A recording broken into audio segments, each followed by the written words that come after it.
رشتے کمزور ہونے کی ایک بڑی وجہ یہ ہے کہ ہم رشتوں کو نبھاتے کم اور آزماتے زیادہ ہیں۔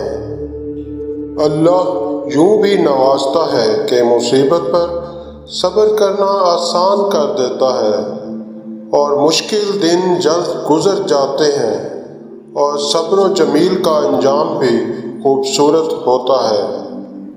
اچھے لوگوں کی صحبت اختیار کر، اس طرح تمہارے افعال میں ان کے افعال کا رنگ پیدا ہو جائے گا۔ نیکی اس کے نصیب میں آئی جس نے اپنی خواہشات کو چھوڑا، اور محروم وہی ہے جس نے دنیا کے مقابلے میں آخرت سے منہ موڑا۔ جس علم سے دل میں رقت، رنگینی اور تابانی پیدا نہ ہو، اس کا مطالعہ بیکار ہے۔ دنیا میں زندگی کی سانسیں بہت کم ہیں اور قبر کی زندگی بہت طویل ہے۔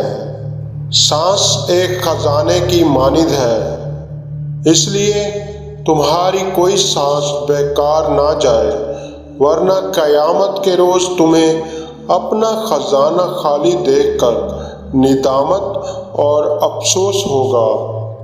جب تمہیں یہ یقین ہو جائے کہ میں اہل و عیال کی ذمہ داری اٹھا سکتا ہوں، فوراً شادی کر لو، فائدے میں رہو گے۔